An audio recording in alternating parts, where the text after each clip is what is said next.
Bonjour à tous, bienvenue sur le stand France Architecture. Je suis David Habitant en charge de médiation autour de l'architecture et du patrimoine. Et c'est dans ce cadre que j'anime aujourd'hui ce temps de discussion qui va clore le cycle de table ronde qui a pris place sur le stand France Architecture, ici à Cannes à l'occasion du MIPIM.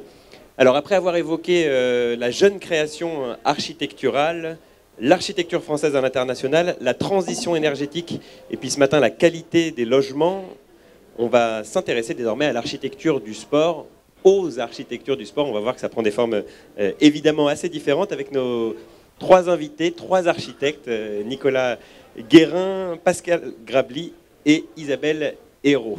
Bonjour à tous les trois, merci beaucoup d'être avec nous. On va évoquer ces questions-là dans le cadre d'une discussion un peu ouverte qui va s'appuyer sur un corpus. Venez avec nous Pascal, voilà, on est bien ensemble effectivement.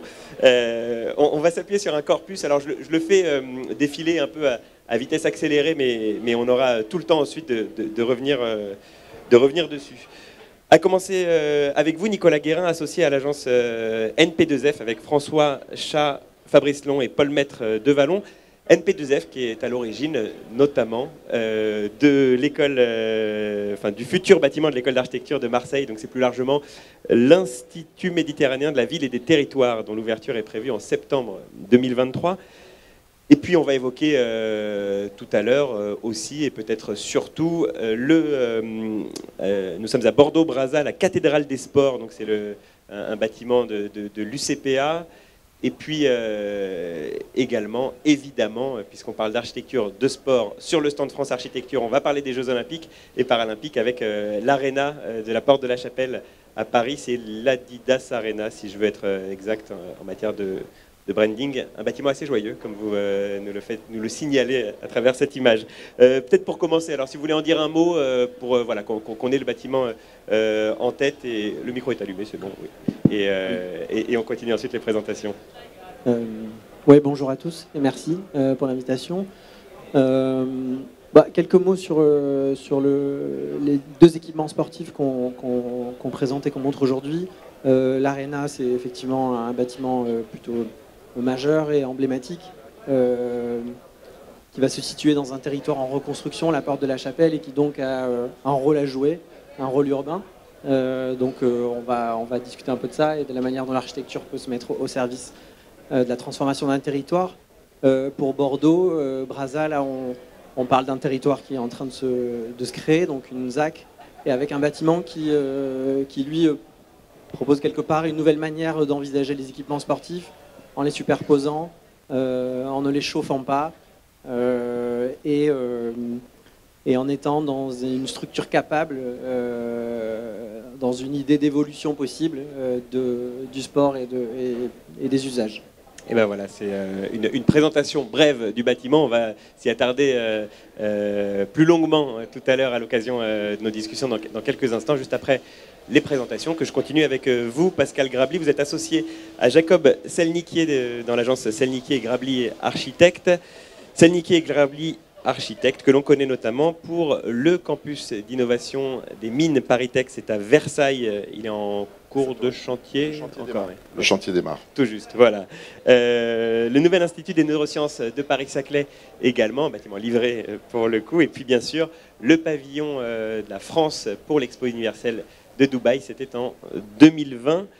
Et puis on va évoquer plus précisément dans le cadre de nos discussions le stade Yves du Manoir de Colombes, un équipement du quotidien qui en l'occurrence va également servir dans un peu plus d'un an pour abriter les épreuves de hockey sur gazon aux Jeux Olympiques et Paralympiques. Là encore, même exercice, si vous voulez nous dire un petit mot de ce bâtiment, je fais défiler des images pour l'instant. Alors ce projet consiste à réaménager une plaine de sport d'environ 17 hectares avec des briques qui sont les terrains, une dizaine de terrains de sport qui font chacun 6000 mètres carrés à 1 hectare. Donc tout le sujet, c'est d'arriver d'une part à trouver un repère sur le site qui est gigantesque, trouver des repères verticaux et saisir toutes les opportunités pour s'élever sur le site, pour être capable de se situer. Voilà. Donc la construction, on va dire, majeure de cette opération, c'est la tribune de hockey, qui en version JO sera, comme on le voit là,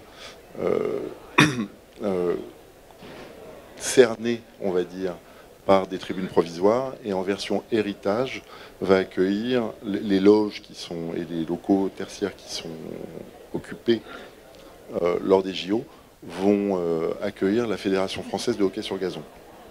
Héritage, hein, pour le petit lexique, c'est post-JO. Ouais, voilà, et ça marche pour les équipements sportifs, mais ça marche également, notamment pour tout le quartier de logement qui prend place dans le nord de Paris. On continue, on termine nos présentations avec vous, Isabelle Hérault, associée à Yves Arnaud dans l'agence Hérault Arnaud Architecture.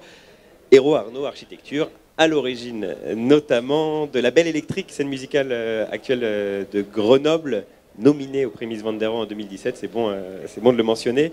Également le siège mondial de Rossignol à Saint-Jean-de-Moiran. Et puis cet étonnant projet issu de la consultation Réinventer Paris 2, les dessous de Paris. C'est une aire logistique qui prend place dans une ancienne station-service et ça a été livré l'année dernière. Aujourd'hui, dans le cadre de notre discussion sur l'architecture du sport, vous venez nous présenter 3 bâtiments que, là encore, je veux bien vous demander d'évoquer brièvement. La Cité internationale Paul Ricoeur à Rennes, l'espace Mayenne à Laval, et puis la patinoire de Grenoble qui a été livrée en 2001. On va pouvoir faire un bilan 20 ans après. Donc même exercice, si vous voulez bien, d'un mot, nous parler de chacun de ces 3 bâtiments. En fait, j'ai choisi ces 3 bâtiments parce qu'ils sont très différents les uns des autres, à la fois dans leur contexte urbain et dans leur programme.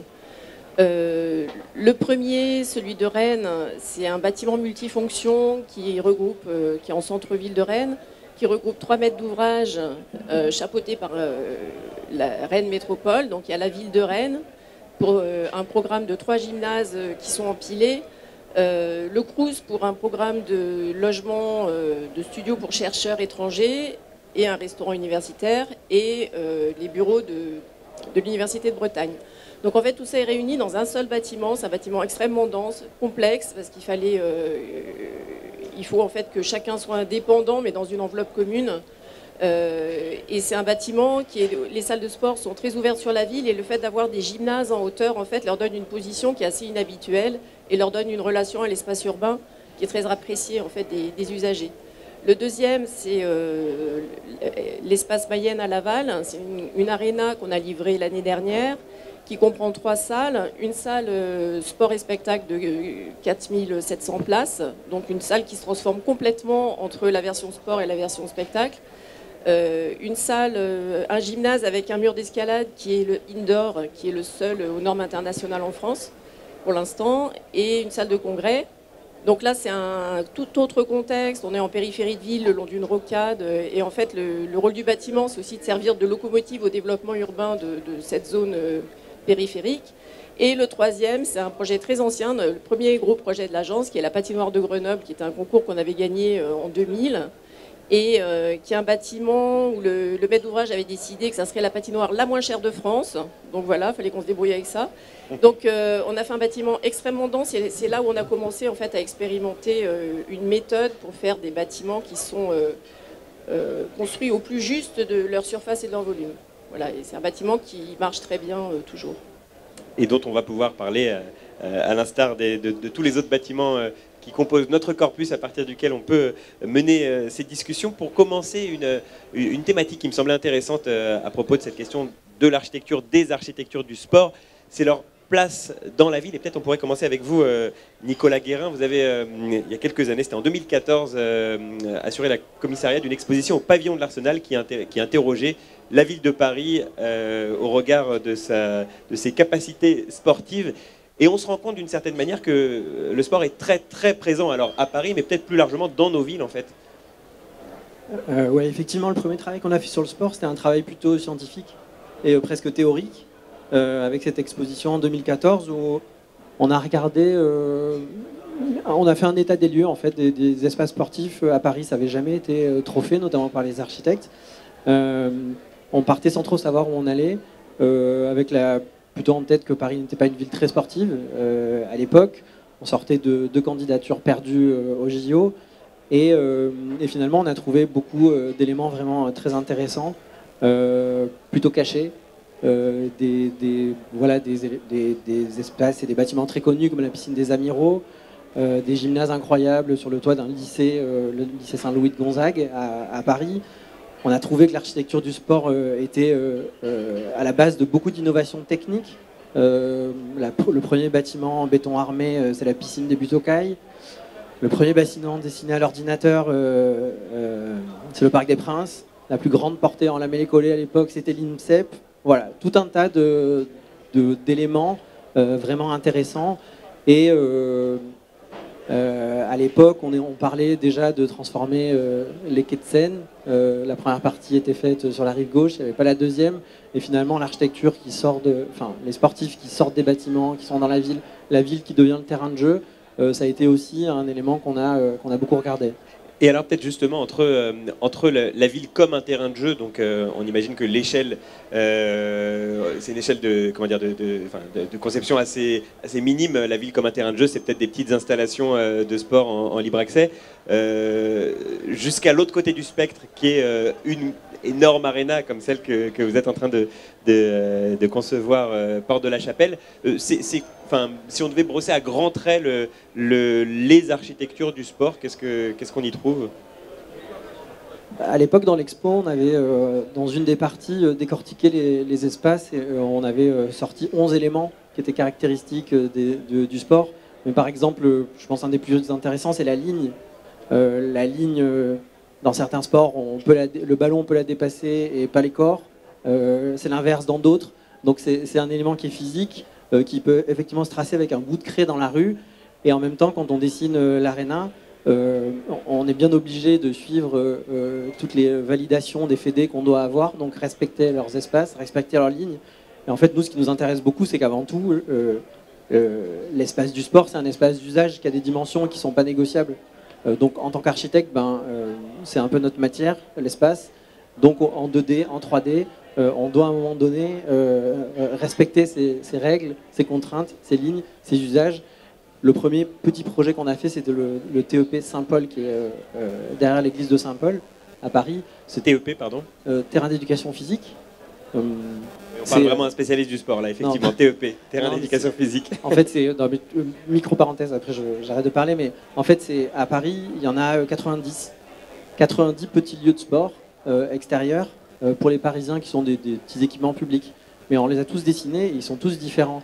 Il y en a qui sont très longs, il y en a qui sont très larges. Et en fait, c'est plutôt opportuniste. Comme Paris est une ville finie, qui a été beaucoup construite, on se met un peu où on peut et le sport a quand même la capacité de pouvoir s'installer partout. Mais alors l'extrême inverse peut-être, j'en perds mes feuilles, Pascal Gravely, c'est les grands équipements qui peuvent pour le coup participer à faire l'aménagement du territoire. Finalement, tous ces grands équipements, souvent d'ailleurs dans des villes périphériques, en périphérie des grandes capitales.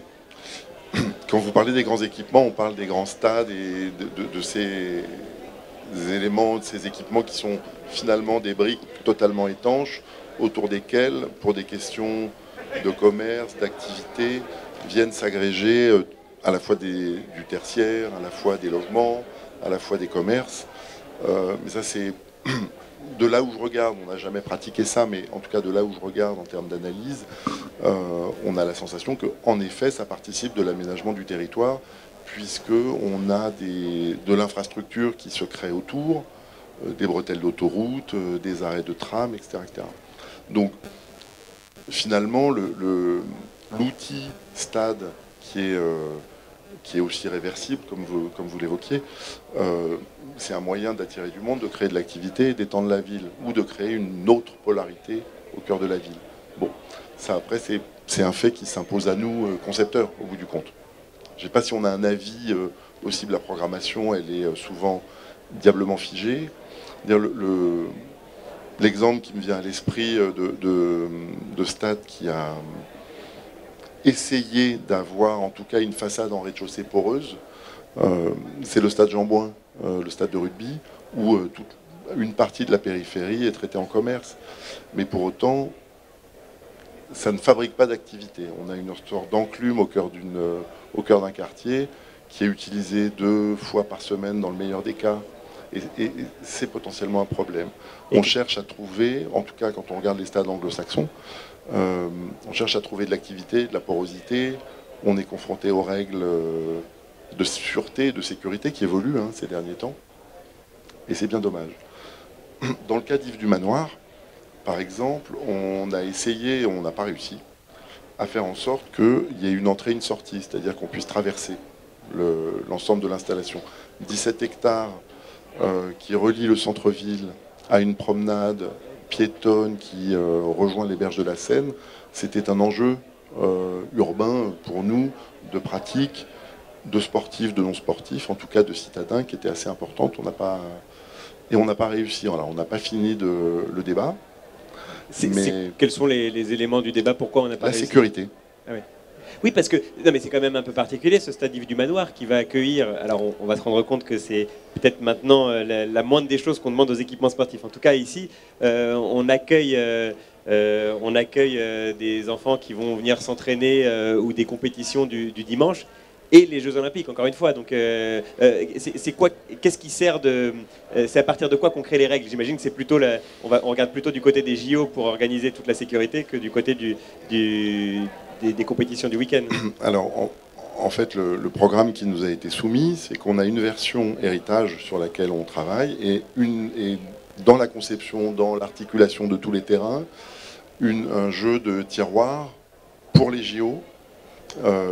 Avec un périmètre clos, évidemment pour les JO, de façon à ce que le reste des terrains puisse continuer de servir aux collectivités, aux enfants à l'entraînement.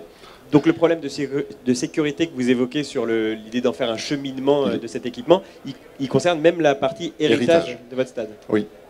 Oui. Et bon, encore une fois, on est un tout petit peu obstiné parce qu'on croit vraiment dur comme fer que c'est un enjeu, puisque, encore une fois, 17 hectares, quand on doit les contourner pour rejoindre une promenade ou les berges de Seine, c'est un problème d'usage. Et Nicolas parlait d'espaces d'usage, sont des espaces d'usage, sont des espaces qui doivent pouvoir être, en plus des espaces qui sont entièrement végétalisés, très horizontaux, donc c'est dommage de ne pas pouvoir les traverser. Isabelle Hérault, parmi les bâtiments que vous nous présentez, on a vraiment trois équipements très, très distincts. Je pense aux 2 premiers, Paul Ricoeur à Rennes, donc ce multi-équipement sportif et même équipement mixte, puisqu'on va au-delà du sport, et l'espace Mayenne de Laval. Comment se traite ce rapport à l'extérieur? J'imagine très différemment à Laval, où on est un petit peu en périphérie de la ville, par rapport à Paul Ricoeur, où là on est pas loin du centre de Rennes. En fait, il y a des programmes qui se prêtent à la réalisation au centre-ville et d'autres qui se font beaucoup plus difficilement. Parce qu'une aréna a besoin d'espaces périphériques. On a vraiment dans ce genre d'équipement des nécessités de dissociation de flux entre le public et les artistes, les sportifs. On a beaucoup de manutention de matériel aussi. Donc ce sont souvent des équipements qui ont deux parties, une partie technique, logistique et une partie publique. Donc en fait, il y a besoin aussi d'espace pour que les camions puissent arriver, rentrer dans la salle. Voilà, ce sont des programmes qui demandent beaucoup de mouvement et de surface aussi. Donc c'est vrai qu'ils sont difficiles à insérer en centre-ville, mais par contre, il y a à Laval, ce qui marche bien, c'est qu'en fait, c'est un endroit qui n'est pas très clair. On est entre une zone commerciale, le long d'une rocade. C'est pas un endroit spécialement agréable à habiter. Donc c'est le genre d'équipement qui est intéressant parce qu'il va venir créer une sorte de front par rapport à la route et il va permettre le développement d'un quartier à l'arrière et faire une sorte de tampon acoustique. Voilà, donc, ça, c'est quelque chose que vous développez, vous, dans le cadre de votre projet, ou c'est même une demande initiale au moment où on décide d'implanter un équipement ici? Il y a déjà cette volonté d'en faire un pivot? Alors, une interface plutôt. C'était pas complètement clair, mais le site était un énorme terrain militaire qui avait été laissé par l'armée. Et donc, on avait le choix dans la manière de s'implanter sur le site. Donc, ça a été tout un travail à la fois avec... on a étudié beaucoup l'écosystème du site parce que c'est une ancienne friche. Donc, on avait une zone humide qui était bien en place et d'anciennes traces du bocage avec des chênes magnifiques, des chemins creux. Enfin, c'était un drôle de terrain, à la fois abandonné, avec des éléments naturels intéressants. Donc on s'appuyait sur ces éléments naturels en fait, pour structurer le projet, et aussi sur l'idée de consommer le moins de place possible pour laisser du terrain disponible pour un développement urbain et essayer de faire en sorte que l'équipement soit petit à petit se rattache à la ville par la construction d'un nouveau quartier. Voilà, donc c'est toute une stratégie urbaine. C'était pas juste le bâtiment qui est une machine complexe et c'est le genre de bâtiment qui requiert un travail particulier.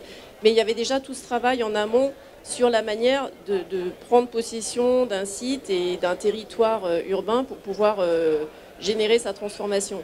Après, un projet comme celui de Rennes, en plein centre-ville, c'est complètement différent. On n'a pas du tout les mêmes problématiques de flux, puisqu'en fait, ce sont des équipements sportifs de proximité. On a un gymnase 44-24 classique, on a un dojo et des salles de danse. Donc toutes ces salles en fait empilées participent à la vie de la ville et à la vie du quartier. Et tout ça est réuni dans un ensemble qui fait une mixité à la micro-échelle qui, je pense, est très très intéressante. Mais ça génère aussi d'autres types de complexité du fait encore une fois, des empilements, et de la proximité, enfin du fait qu'il faut mettre ensemble des choses qui ne marchent pas forcément ensemble et qui se superposent, voilà.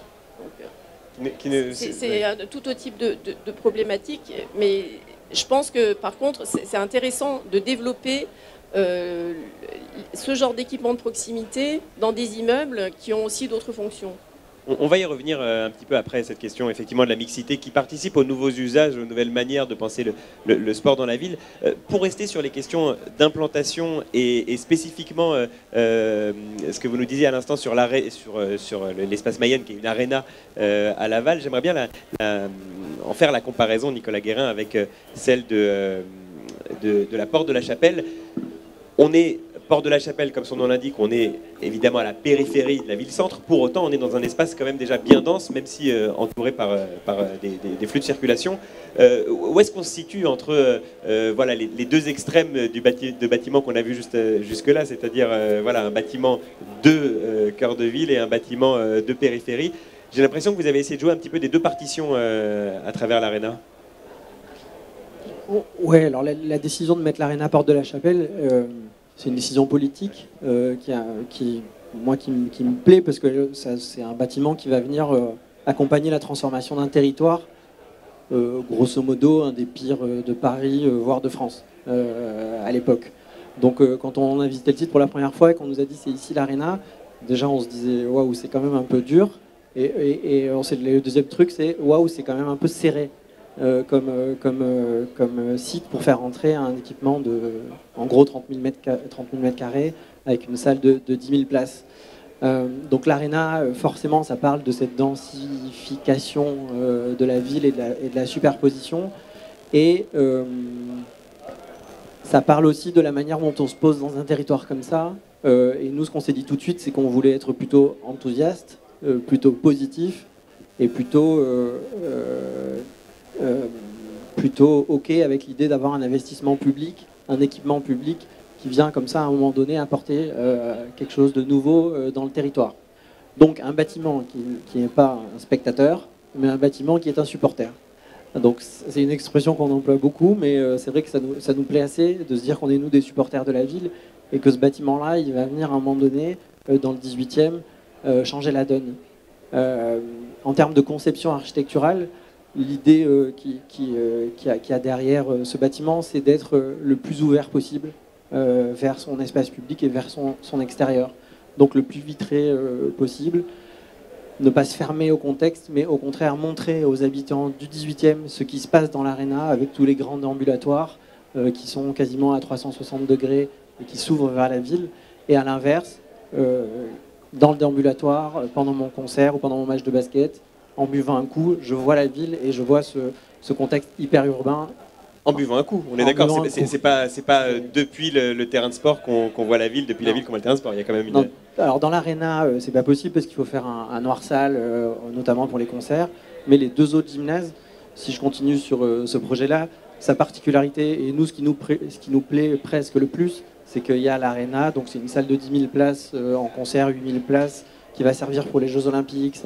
C'est un espace exceptionnel, certes, mais c'est aussi 2 gymnases du quotidien, un gymnase multisport et puis un gymnase pour le foot en salle avec 750 places, plus un programme complémentaire type grande contrôle de 500 mètres carrés, plus une terrasse de 3000 mètres carrés. Grande contrôle, pardon. Une espèce de bar, resto, coworking, ce genre d'espace-là. Donc ça veut dire que l'Arena, elle est ouverte tous les jours. Et elle est ouverte pour les gens du quartier, pour les assos du quartier, qui vont venir faire leur sport à l'Arena des Jeux Olympiques. Donc c'est un peu une arena du quotidien, finalement. C'est pas les matchs tous les 15 jours, ni tous les 3 jours, comme disait Pascal. Mais non, c'est l'arena des jeunes scolaires qui sont à proximité. Et ça, c'est la ville, c'est le programme, et il faut leur tirer un coup de chapeau, parce que voilà, nous, on n'y était pour rien dans cette idée-là. Mais c'est ce qui nous a plu le plus, et ce qui fait aussi qu'en termes de projet, on a mis tout le monde sur un même pied d'égalité. Il n'y a pas une face avant, une face arrière, il y a un grand socle urbain, et ensuite il y a des éléments posés dessus qui correspondent au strict nécessaire en termes de volume. Juste avant, on évoquait les programmes mixtes. Alors, ce n'est pas exactement le cas de votre bâtiment de Bordeaux, mais il y a finalement une certaine mixité dans l'usage du sport, puisqu'on est dans du multisport, mais empilé. Ce n'est pas la salle qui va servir à un usage un jour et à un autre le lendemain.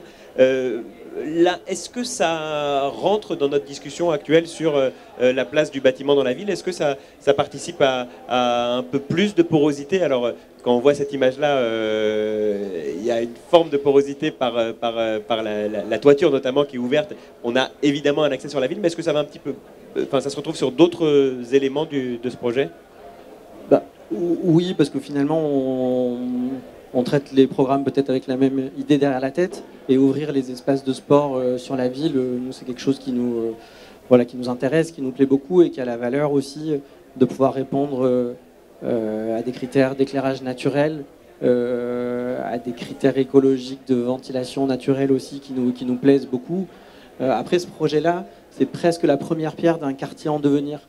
Donc le Brazza est en train de se construire, et notre premier bâtiment va être celui qui ouvre, et finalement peut-être qu'il va attirer du monde, qui va avoir un rôle public, parce que c'est un établissement qui reçoit du public, et donc il va faire un peu découvrir ce quartier qui est en train de se construire.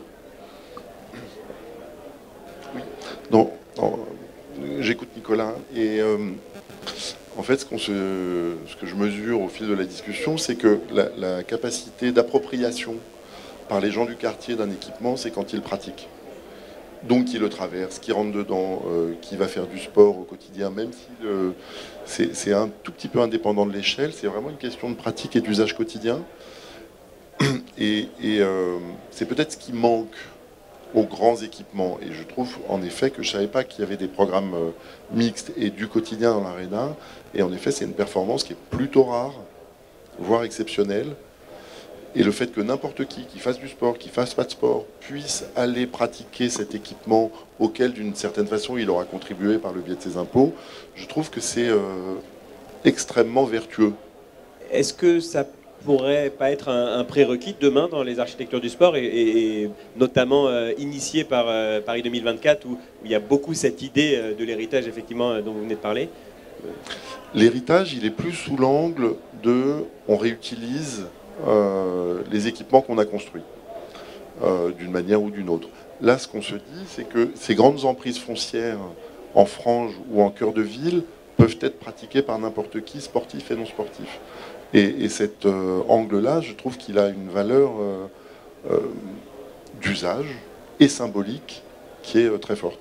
Et parce que Nicolas Guérin s'était vraiment présenté comme ça, cette idée d'en faire un multi-équipement, c'était montré comme une manière d'ouvrir le bâtiment. C'est pas une opportunité de mixer des projets?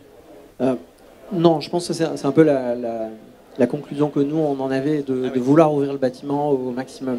Le programme, il était un programme un peu classique d'addition d'éléments, et effectivement un peu la partie logistique, la partie technique, enfin voilà, tout ça était plutôt bien fait, mais la réponse architecturale pouvait sûrement être différente que celle-là.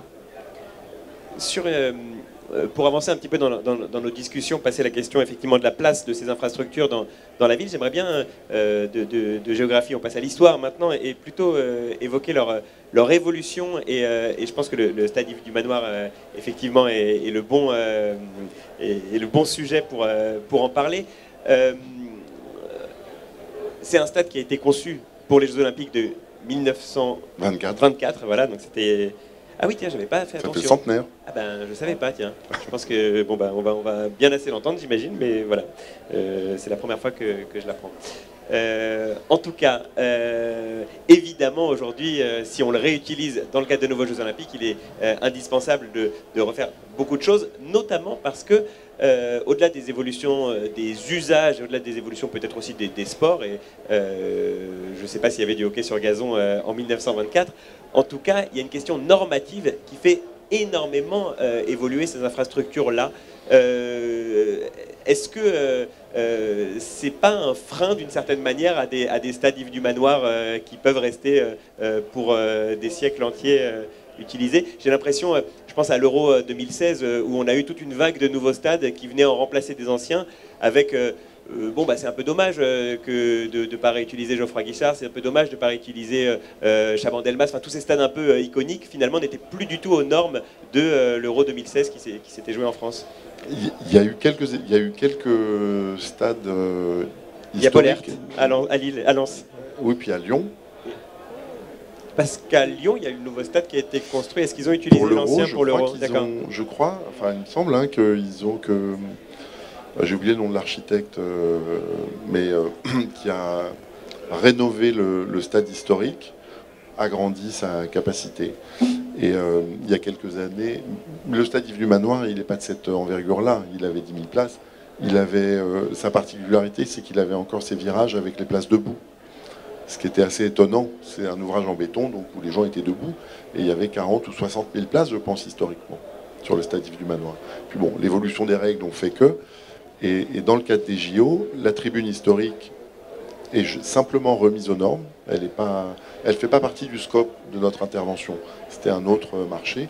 Nous, notre intervention, c'était vraiment de revamper l'ensemble des terrains et de construire un bâtiment. Donc on a fait ça avec Olga, architecte, qui a réalisé le petit bâtiment vestiaire qui est sur la gauche, qu'on ne voit pas. On ne le voit pas, d'accord. Qui est en fait la promenade de santé pour laquelle on a saisi l'opportunité pour trouver un peu d'élévation par rapport au site. Et nous, on fait l'aménagement général et la tribune de hockey sur gazon. Sur cette question d'évolution au-delà des grandes infrastructures avec leurs grands usages qui, pour continuer de bénéficier je ne sais pas comment on appelle ça, d'agrément UEFA ou ce genre de choses, va être amené à évoluer. Plus largement, qu'est-ce qui... là, j'ouvre un petit peu la question, et je ne sais pas s'il y a un bâtiment en particulier parmi les vôtres respectifs qui répondent à ça. Qu'est-ce qui évolue dans l'usage du sport? Je pense on a la patinoire que vous nous présentez, Isabelle Hérault, elle date d'il y a une vingtaine d'années. Alors, je ne sais pas si c'est un sujet que vous avez retraité plus récemment, mais c'est quoi le sport en 2023? C'est quoi celui de 2000 et peut-être celui d'avant en matière d'usage et d'architecture? C'est une question difficile, hein, j'en sais rien du tout.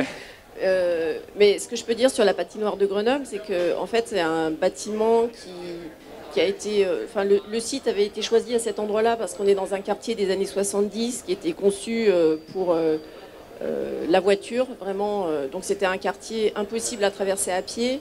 Et l'objectif de mettre ce bâtiment-là, c'était d'amener du monde et de faire en sorte d'avoir une autre relation à ce territoire moderne, en fait, et ramener les gens au sol. Donc c'est en fait, c'est un bâtiment qui marche à plusieurs niveaux. On a du patinage amateur, c'est-à-dire qu'il y a des classes qui viennent enfin, les écoles viennent patiner. Il y a une piste ludique qui est tout le temps ouverte au public et qui est très très fréquentée. Et ensuite, on a la grande piste qui est parfois ouverte au public, mais qui est surtout destinée aux matchs de hockey ou au patinage artistique ou au spectacle sur glace. Et en fait, c'est une patinoire où Quand il y a des matchs de hockey, c'est complètement dingue parce qu'au départ, la salle était prévue pour 3500 places et ils l'ont montée à 4002 parce qu'ils refusent du monde tout le temps. Et en fait, il y a une ambiance qui est incroyable. Et je crois qu'il faut dire ça quand même sur les grandes salles de sport.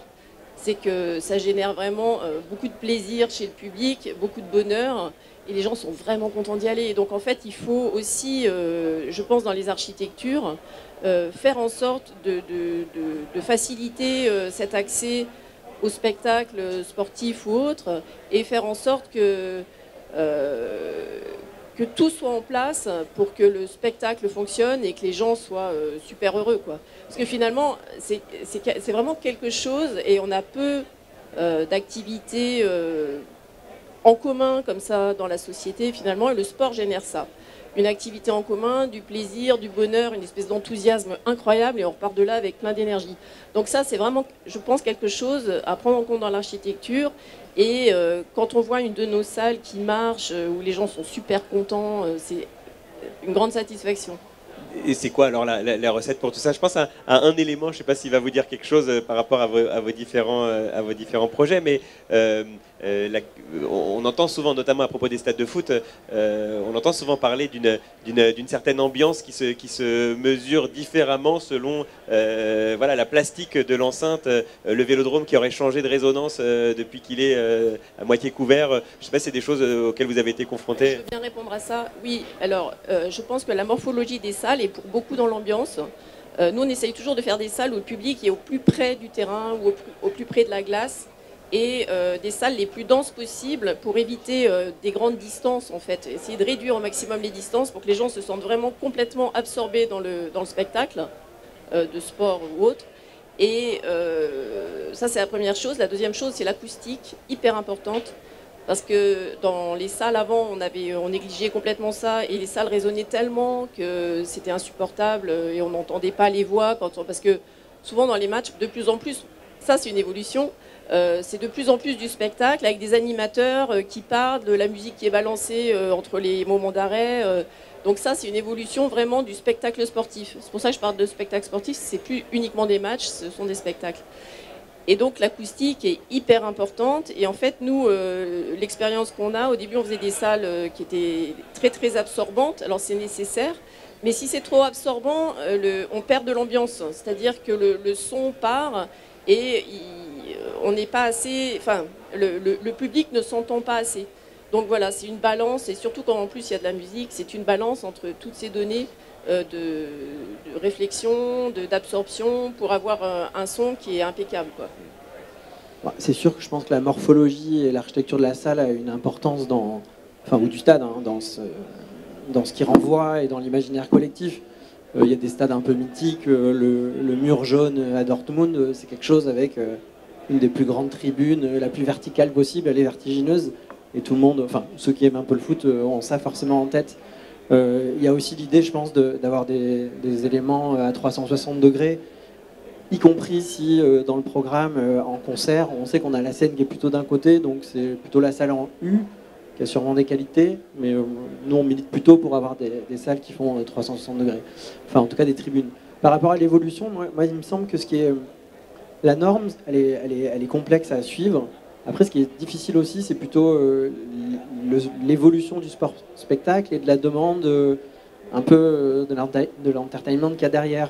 Le salon courtside, le skybar et toutes ces grandes idées qui participent au spectacle, mais aussi à la machine commerciale. Ça, c'est plus difficile quand même à mettre dans un stade comme Gerland.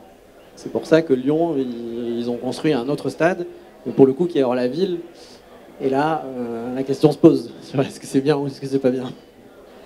Et juste pour revenir un instant sur cette double casquette désormais des enceintes sportives, que d'accueillir aussi de la musique, et ça marche évidemment pour les grands stades. Je me suis rendu compte à ce sujet que par exemple le Parc des Princes, c'est assez récent finalement quand on y accueille des concerts. C'est pas du tout une activité d'origine. Ça paraît peut-être évident pour certains, je l'ai découvert en tout cas en faisant mes recherches pour aujourd'hui. Mais ça marche aussi pour les l'hippodrome. Par exemple, quand Dominique Perrault réhabilite l'hippodrome de Longchamp, il y a aussi l'enjeu d'en faire un lieu d'événement plus large avec des grands concerts en plein air, etc. Alors là encore, dans vos projets peut-être, ou alors peut-être Nicolas Guérin, à travers votre étude sur le sport à Paris, ça change nécessairement la donne sur la conception des équipements? Oui, après j'ai pas beaucoup d'expérience si ce n'est les projets qu'on a là sous les yeux, mais oui, en tout cas clairement pour l'Arena,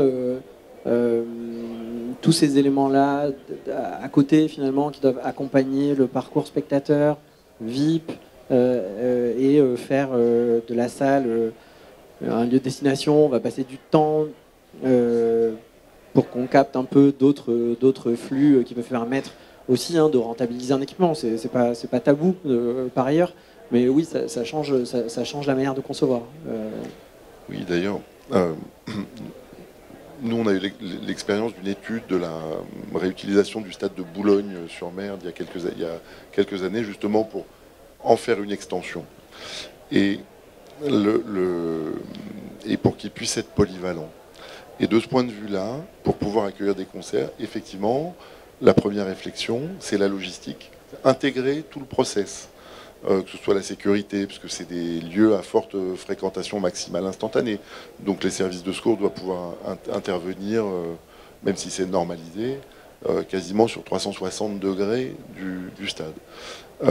Les routeurs, c'est-à-dire les gens qui amènent et qui replient le matériel audiovisuel, les scènes, etc., ont des conditions d'accès qui sont pas normalisées, mais qui doivent être parfaitement maîtrisées pour que le roulement entre les concerts puisse être aussi rapide que possible. Et encore une fois, Nicolas parlait de rentabilité de l'équipement. C'est un outil, c'est une sorte de machine qui doit pouvoir être prompte à accueillir des activités variées. Et si on veut pouvoir, d'une part, utiliser cet outil de manière très efficace, d'autre part, estomper autant que faire se peut toutes ces données techniques finalement de process et laisser aux spectateurs juste le plaisir de voir le spectacle sans avoir toute la tuyauterie technique, etc., etc. C'est un travail de conception, de maîtrise de tous ces process et de conception amont extrêmement lourd. Sans aller jusque, par exemple, toutes les normes que l'on impose sur les logements et qui, pour beaucoup d'architectes, sont des freins énormes à la conception. On n'en est pas là non plus à travers toutes les contraintes que vous évoquez. Il y a toutes les questions d'accessibilité qui sont de toute façon totalement intégrées à la conception de base. Mais c'est de l'astuce, c'est du travail de plan. On est toujours sur des altimétries qui sont variées, variables et parfois très importantes entre les niveaux bas et les niveaux hauts. Donc ça, c'est des choses, ça fait partie du b.a.-ba de notre travail, je pense. Isabelle Hérault, peut-être, je crois que vous vouliez réagir sur vous lui avez un peu parlé de cette question sport et concert. Oui, en fait, les arénas, c'est quand même l'idée de faire un seul équipement pour plusieurs fonctions. Oui. Et c'est très important parce que, alors, par exemple, pour notre projet de Brest, quand le concours a été lancé, c'était pour une sorte de palais des sports. Et Brest Métropole avait aussi un projet de zénith, de construction de zénith. Et en fait, en cours de route, ils se sont dit que ça serait peut-être intelligent d'essayer de grouper les deux. Et en fait, avec un seul équipement, on arrive à répondre à deux types d'usages. Et cette polyvalence d'usage, elle est indispensable pour construire moins aussi et pour essayer de faire des équipements qui tournent un maximum de jours par an, un maximum d'heures par an et qui accueillent un maximum de public. Donc en fait, c'est une réflexion, je pense, qui commence, mais qui pourrait aller beaucoup plus loin sur la mutualisation des usages, pour essayer, toujours dans l'idée d'économiser de la construction, du carbone, de la matière, etc.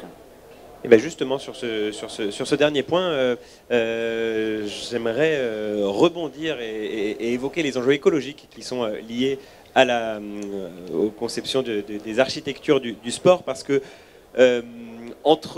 alors vous évoquiez à l'instant ces bâtiments dont il faut aussi optimiser l'utilisation, parce que si construire une aréna pour qu'elle ne serve qu'une fois par mois, il y aurait un vrai questionnement écologique, effectivement. Donc on entend bien cette nécessité de multiplier les usages au sein de ce bâtiment.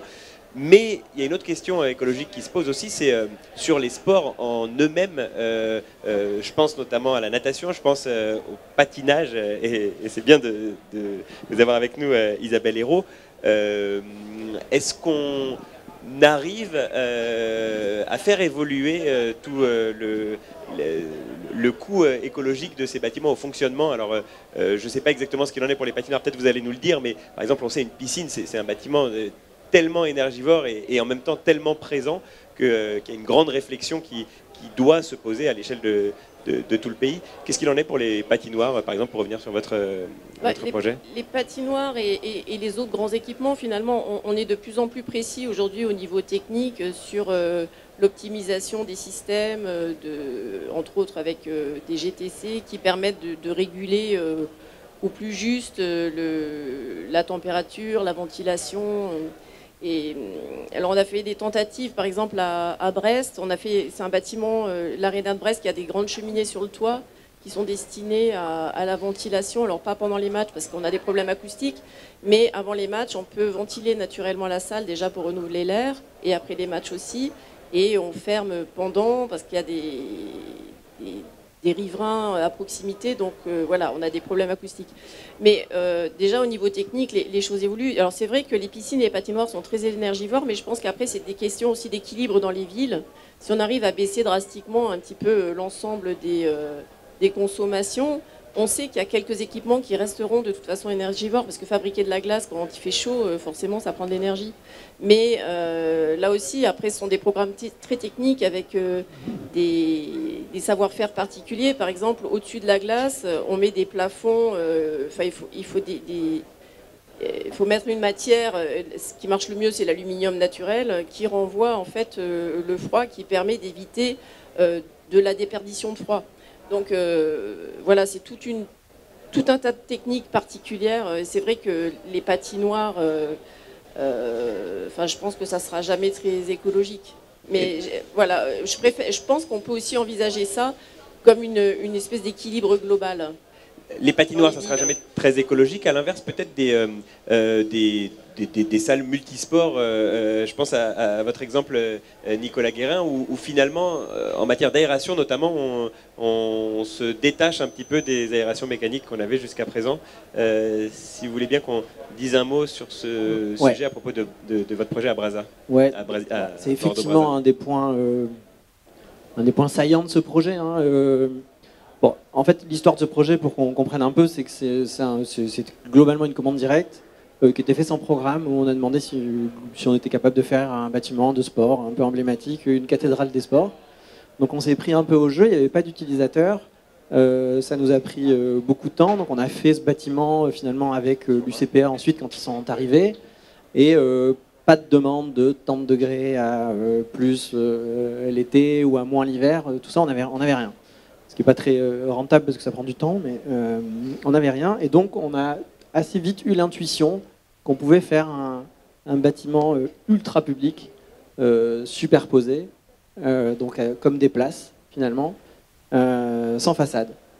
Sans façade, parce qu'on pense que le sport, ça se fait globalement, ou ça peut se faire la plupart du temps dehors, en extérieur. C'est quand même le cas, mis à part certaines disciplines. Le squash, qui nécessite d'avoir une atmosphère contrôlée parce qu'il faut que la balle chauffe, mais toutes les autres, c'est pas le cas. Et donc on a travaillé sur cette thématique-là, et pour arriver à un équilibre, aujourd'hui il y a 30% du bâtiment qui est chauffé, le restaurant, les vestiaires forcément, les douches, quelques salles comme le fitness, le kids park, le squash, mais tout le reste, le pôle d'escalade, le pôle de golf et le pôle de raquettes avec la dizaine de terrains de padel tennis n'est pas chauffé. Donc ça reste une expérimentation, on n'a pas trop d'exemples. À l'usage, on attend, on est curieux de. Quand on fait du sport tous les jours dehors et qu'on va courir ou faire du tennis, finalement on le fait. Après, le faire dans un bâtiment où on superposait les choses, je pense que c'était pas trop testé encore. Après, je dois aller au bout du raisonnement pour dire que le plus grand danger pour ce bâtiment-là, c'était aussi les courants d'air, parce que c'est ça qui peut être un peu dur. Donc, cette image montre l'état du bâtiment au début de l'année, il n'est pas fini. Ce qui va arriver pour se mettre en façade, c'est des filets coupe-vent. Des filets coupe-vent qu'on est allé chercher dans l'industrie agricole, qui vont fermer le bâtiment mais en même temps qui vont aussi monter et descendre selon les saisons. L'été, on va tout ouvrir et le bâtiment va respirer naturellement, se ventiler naturellement et se rafraîchir. L'hiver, on va tout fermer et on va couper l'écoulement et maîtriser un petit peu ce qui se passe dedans. On a commencé à faire les bilans. C'est un bâtiment qui est 100% en béton, en structure béton, ossature béton, dalle en béton, avec des éléments métalliques comme le practice de golf qui est tout en haut. Pour autant, ce bâtiment, il a 56% de carbone en moins qu'un équipement de la même taille qui serait construit de façon normale, comme on le fait aujourd'hui. C'est 15% de moins de bilan de carbone, surtout la construction, parce que les fluides, il n'y a pas de désenfumage, il n'y a pas de chauffage. Et là, je ne parle même pas d'argent, où aujourd'hui on parle beaucoup de ça et d'énergie. Nous, on a eu une petite intuition il y a quelques années, il y a 6 ans. Et puis, il y a des directives du ministère des Sports qui aujourd'hui parlent de ça et qui dit qu'il faut moins chauffer. C'est vrai que c'était une forme d'anticipation. Puis je le dis aussi un peu en rigolant, si jamais il y a des promoteurs autour dans l'Assemblée, c'est un bâtiment dont tous les espaces non chauffés ne comptent pas comme de la SDP. Donc c'est un bâtiment qui est beaucoup moins taxé que les autres. C'est comme un parking finalement. Donc c'est bon à savoir. Alors ça sera peut-être on pourra peut-être reproduire l'équipement, on pourra même peut-être réhabiliter des parkings, tiens, pour en faire des cathédrales du sport comme la vôtre, Nicolas Guérin. En tout cas, on a hâte de voir ça. Vous nous rappelez, la livraison est prévue pour il ouvre le 10 mai. Ah mais c'est très bientôt ça. Ah bah oui, c'est bientôt. Mais c'est génial. Et il est inauguré. En fait, ce qu'on voit ici, c'est l'UCPA qui a commencé à installer ses espaces de sport, ses espaces de paddle, le mur d'escalade de 14 mètres. Donc là, on est vraiment dans l'installation du sport dans la grande structure. Et il ouvre très bientôt. Et c'est quoi tout en haut? Alors à gauche, c'est le practice de golf, j'imagine, et à droite? C'est une sorte de mini-golf un peu ludique. Ah, mais c'est ça, Ce qu'il faut voir aussi, c'est qu'il y a un bar tout là-haut, donc on va pouvoir continuer à boire des coups en regardant la ville et en faisant un peu de sport avant ou après. Et c'est libre d'accès ou c'est... Enfin, il faudra payer une... on ne s'abonne pas à l'année, on pourra venir pour une fois comme ça? Bon, c'est l'UCPA, donc c'est plutôt un partenaire vraiment qui a de la valeur. C'est une association. Donc il y aura des tarifs étudiants, il y aura des tarifs scolaires, il y aura des abonnements à l'année, il y aura la possibilité de réserver un cours de padel pour une heure à la journée. Okay. On pourra venir avec ses enfants, il y aura des tarifs famille. Enfin voilà, c'est un bâtiment qui a l'objectif de devenir un vrai lieu de destination dans le territoire bordelais. Très bien, je prépare mon prochain voyage à Bordeaux, c'est pour ça que je vous demande toutes ces questions, parce que j'ai très envie de découvrir ça. Continuons sur ces enjeux écologiques, peut-être vous vouliez réagir, non, je vous ai cru non, je pensais dans l'idée de bâtiments ouverts comme ça, qui se protègent du vent, mais qui sont ouverts sans chauffage, ni vitres, ni rien. C'est un exemple historique, c'est le CESC à San Paolo. Voilà, qui est référence merveilleuse. Je n'ai pas cette référence, pardon. Ah oui. Voilà, un bâtiment en béton assez organique avec des perforations qui ont des formes un peu spéciales et avec des grilles en bois pour éviter justement le vent. Et une autre tour à côté qui est la tour d'escalier avec des passerelles qui distribuent tous les niveaux. Voilà. Il y a 2 CESC d'ailleurs. Il y a le 24 des Maillots qui est un peu sur le même système aussi, avec une piscine dedans. Ben, je vais réviser mon histoire d'architecture avec tout ça, moi. Très bien. Merci pour la référence, en tout cas. Peut-être, Pascal Grabli, encore voilà, sur ces questions écologiques, j'imagine évidemment qu'elles vous ont été... on vous a fortement incité sur tout un tas d'enjeux au moment de la réhabilitation du stade Yves du Manoir. Racontez-nous un petit peu comment ça s'est... Enfin, c'était quoi les différents leviers sur lesquels vous avez été invité à agir dans le cadre de la réhabilitation de ce stade? Dans le cas du programme, c'était assez simple. Il fallait 50% de bois, tout carrossé. Donc ça c'est... la procédure était en conception-réalisation. Donc nous on était avec Olga Architecte, comme je le disais tout à l'heure, et Léon Gross, qui ne sont pas des constructeurs de bois. Donc il a fallu quand même se poser des questions, se prendre à tâche d'ingénieur bois, parce que le stade est tout en bois, excepté le socle qui est noyé lors des inondations. Et d'ailleurs le programme demandait, pour ces questions d'inondation, à ce que tout soit sur pilotis. Donc on s'est dit mais c'est pas possible, on a fait le calcul, il y avait un peu plus de 300 000 allées et venues par an d'enfants en crampons entre toutes les sessions d'entraînement, d'école, etc., etc. Donc ça, c'est inimaginable de leur faire systématiquement monter un étage. Du coup, on a fait des calculs assez subtils avec notre paysagiste de cubature, de volume, de terre qu'on bouge, qui sont au-dessus, en dessous des niveaux du PPRI. Et on est arrivé à poser sur un socle en béton l'ensemble de la tribune, des déambulatoires et du reste du bâtiment qui, lui, donc, est 100% en bois, quoi. Structure, sur un socle en béton, façade. mais qui est surélevé, vous voulez dire ou... Non, d'accord, ok. le socle en béton est, lui, inondable, D'accord. du coup. Et ensuite, tout le reste est conçu en structure bois. Ça, c'était vraiment le moyen d'arriver aux objectifs donnés par la Solidéo. Oui, moi je voulais revenir sur le bâtiment de Rennes qui est énergie zéro, donc qui consomme, qui équilibre en fait entre la production et la consommation d'énergie. Et c'est un bâtiment donc passif dans lequel on a des espaces qu'on voit là, la montée d'escalier qui distribue les 3 niveaux de salle de sport. Il est plein sud et c'est un espace qui capte la chaleur en fait, c'est un espace tampon de solarisation. Côté nord, on a un espace tampon thermique avec des jardins d'hiver, avec un simple vitrage et qui font un tampon thermique et acoustique aussi parce qu'on est sur un grand boulevard et à l'arrière on a des studios.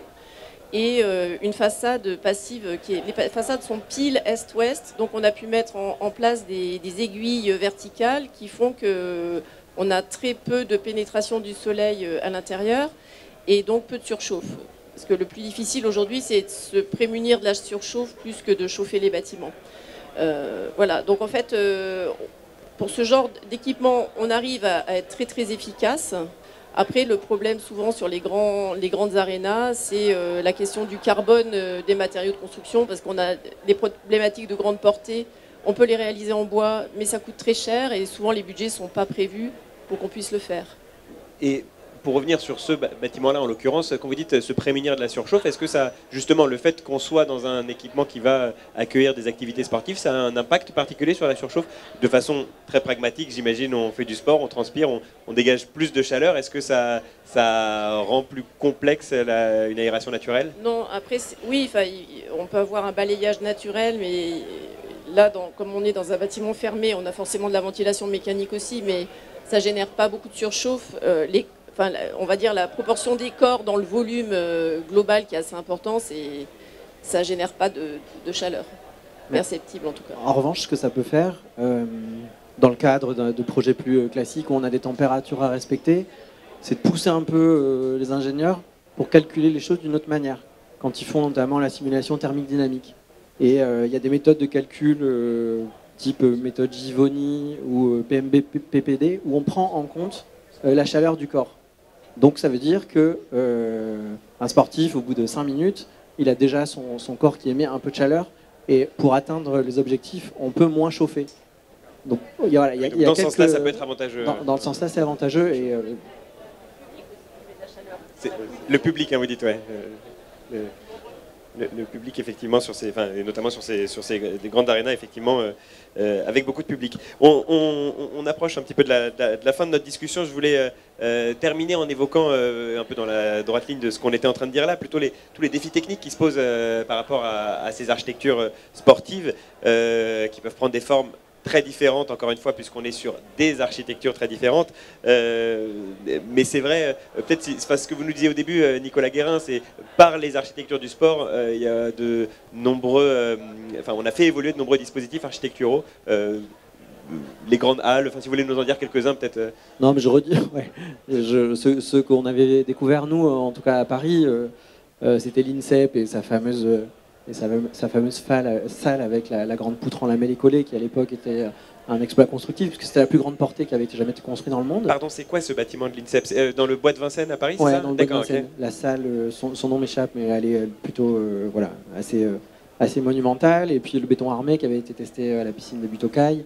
C'est vrai que par rapport à ça, la question elle est complexe parce que quand on a 84 mètres de portée dans une arena, effectivement, et qu'on regarde comment ça marche en bois, et qu'on est en conception-construction avec des acteurs qui doivent aussi respecter un cahier des charges, notamment économique, bon, c'est difficile, ça passe pas. En revanche, il faut regarder comment on peut retomber sur nos pattes de la demande d'une autre manière. Et nous, à l'Arena de la Porte de la Chapelle, on a les 10 000 sièges qui sont en plastique recyclé, avec une petite start-up du nord de Paris qui va les construire et qui construit aussi le CAO, parce que Bouygues Construction Île-de-France, qui est notre mandataire, construit les 2 bâtiments. Donc aussi, ils ont mis en place des ponts entre les projets. Après, c'est vrai que la question de la grande portée et de la structure est très impactante. Et nous, on n'a pas de dogme vis-à-vis de ça. On utilise dans l'Arena sur les 2 gymnases du bois, on utilise à Bordeaux du béton et sur la grande salle du métal. Donc ça dépend un peu de la question et de comment on peut y répondre de la meilleure manière en équilibrant tous les facteurs, y compris l'économie, parce que c'est vraiment une donnée très importante et dans l'architecture du sport. Si on revient, Isabelle Hérault, sur l'espace Mayenne de Laval en tant que grande aréna, je pense qu'il y a pas mal de complexité ici qu'on retrouve dans tout un tas d'autres bâtiments du même type. Il y a un élément qu'on avait commencé à évoquer tout à l'heure, je veux bien qu'on y revienne, c'est la question de la gestion des flux aussi. Alors, je ne sais pas, techniquement, je ne sais pas exactement si... Enfin, je veux bien que vous nous en dites un petit peu plus d'ailleurs sur les réponses à tout ça. Oui, bien, là on voit une... J'ai un peu de mal à voir les images. Ouais. On voit une image du... En fait, le projet de Laval, c'est vraiment un projet sur la fluidité et le mouvement, renforcé par le fait qu'à l'extérieur, on a un nanocycliste, une piste de course de vélo. Donc ça, c'est un programme aussi très technique, très défini sur le plan des angles, des distances, des courbes, etc. Et en général, ce qu'on fait ce qu'on aime bien faire dans les bâtiments sportifs, c'est avoir des bâtiments à 2 niveaux, avec un niveau d'entrée du public et un niveau inférieur qui est destiné aux sportifs, à la technique, aux artistes. Ce qui fait que ça facilite la gestion des flux pour faire en sorte que les différents usagers ne se rencontrent jamais. Parce qu'il y a des vraies questions de sécurité dès qu'on a des... Il y a des vedettes dans le sport, c'est des gens qu'il faut protéger. Donc en fait, c'est tout un tas de choses à mettre en place pour qu'il y ait une étanchéité totale entre ces différents usagers. Mais je voulais revenir sur la question du développement durable. En fait, c'est vrai qu'on essaye d'utiliser les matériaux là où ils sont le plus performants pour en utiliser le moins possible. L'acier, c'est difficile de s'en passer. Alors moi, j'ai une référence à Montréal d'une salle de soccer intérieur, comme ils disent. Parce que j'étais au jury, j'avais été invitée au jury du concours, et en fait l'architecte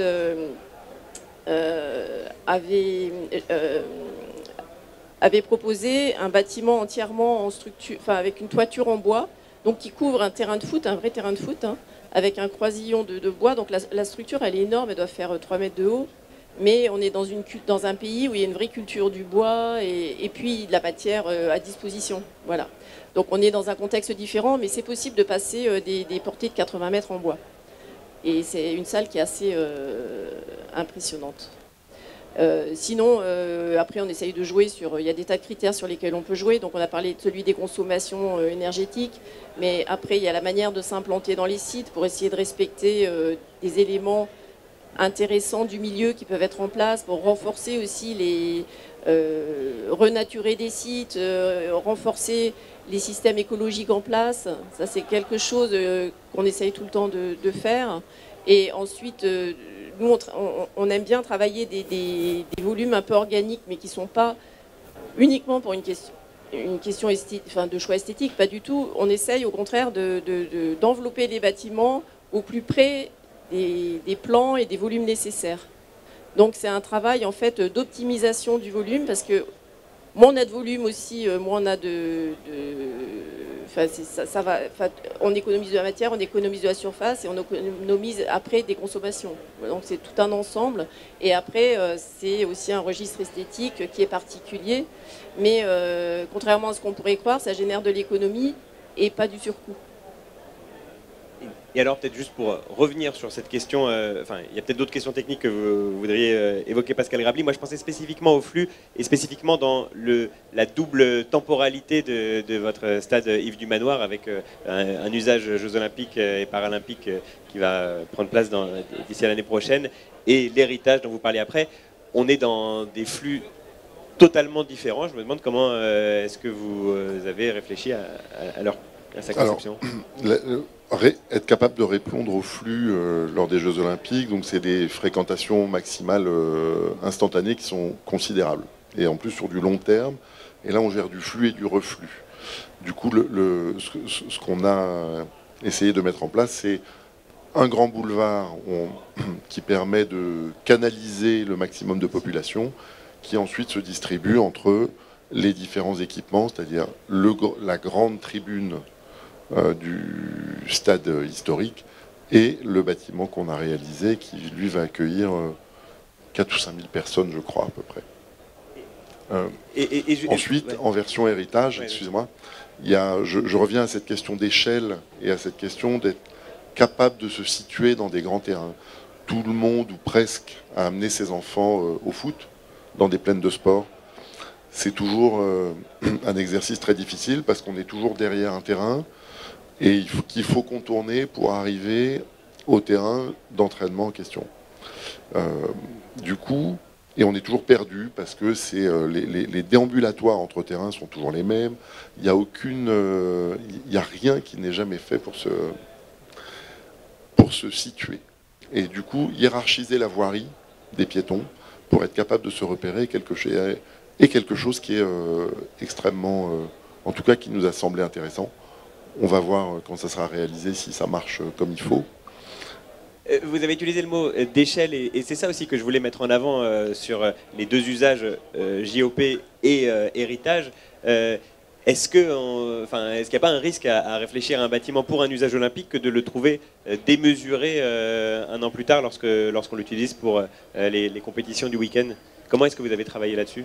Cette hiérarchie peut-être y répond d'une certaine manière en fait. Alors ça y répond pour partie. Simplement le grand boulevard qui va servir de déambulatoire aux piétons va être recolonisé par deux terrains supplémentaires en version héritage. Ce qui remet à l'échelle les circulations principales. Néanmoins, on garde la hiérarchie des voies entre la voie principale qui est l'accès qui traverse d'est en ouest, du nord au sud, pardon, le site, et ensuite les venelles piétonnes qui se distribuent entre terrains.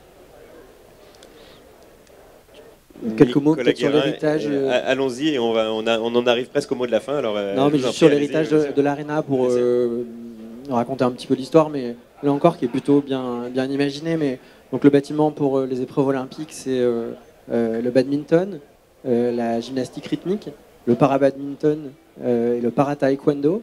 Et ensuite, cette salle-là, elle va devenir le terrain du Paris Basket, qui aujourd'hui joue à Carpentier dans le 13e. Donc il va avoir une salle un peu à la hauteur de ce qu'est devenu ce club, plus une exploitation commerciale qui est faite par la société d'exploitation mixte qui gère aussi Bercy, avec des concerts pour un usage, si j'ai bien compris, d'un événement tous les 3-4 jours. Voilà, donc c'est une salle qui va beaucoup servir en héritage après les JO. Mais c'est là où l'héritage il paraît moins complexe dans le cadre de cette aréna de la Porte de la Chapelle que d'un stade. On n'est pas très loin non plus des grands lieux d'activité, mais mine de rien, on reste quand même en périphérie de la capitale. C'est vrai que la question, elle a dû être d'autant plus au cœur du projet de réhabilitation du stade de Yves du Manoir, j'imagine, que de l'aréna de la Porte de la Chapelle. Écoutez, si on a pu faire le tour de la question, je suis content en tout cas qu'on ait pu dresser un panorama assez large des problématiques. Sans doute il y en avait encore tout un tas d'autres à traiter, en tout cas quelques-unes des principales qui concernent les architectures du sport. J'imagine que c'est un sujet qu'on va avoir beaucoup l'occasion de traiter dans l'année à venir, forcément. En s'approchant des Jeux Olympiques, on pourra se questionner d'autant plus sur tous ces sujets-là. Ça m'a beaucoup intéressé en tout cas d'échanger là-dessus avec vous. On se rend compte de la complexité de ces équipements, mais de comment ils sont appelés aujourd'hui à répondre aussi à de nouveaux enjeux, notamment ceux évidemment écologiques, mais aussi de mixité au sein du bâtiment en lui-même, avec des multi-usages, multi-sports qui sont superposés, ou bien multi-usages plus larges, puisque dans votre bâtiment de Rennes, on voyait bien différentes utilisations d'un même lieu, dont sportif. Mais la mixité un petit peu plus large aussi, la mixité à l'échelle du quartier et différemment traitée sur chacun de vos projets. En tout cas, je garde en tête, et je vous remercie Nicolas Guérin d'être venu nous présenter cette aréna de la Porte de la Chapelle avec effectivement ces deux échelles d'occupation, d'usage qui me semblent, enfin voilà, qu'on a très envie de suivre et de voir à l'usage, comme on dit. Ces bâtiments, en tout cas, on va bientôt pouvoir en profiter pour certains. D'autres sont déjà livrés, ceux que vous nous avez présentés, Isabelle Hérault. Et donc, on se rappelle, enfin voilà, on aura de quoi faire quand on ira désormais à Grenoble, à Bordeaux, à Paris et à Colombes. Merci beaucoup à tous les trois de nous avoir présenté tous ces bâtiments. Pascal Grabli, Isabelle Hérault, Nicolas Guérin. Et un grand merci également pour les 2 jours qui précédaient à Odile Bousquet, qui ne doit pas être bien loin et qui m'a aidé à préparer toutes ces tables rondes qui sont captées par les équipes de Luciole. Donc on va les retrouver bientôt en vidéo sur la chaîne YouTube du ministère de la Culture. Merci à tous et très bonne fin de MIPIM. Au revoir. Au revoir, merci.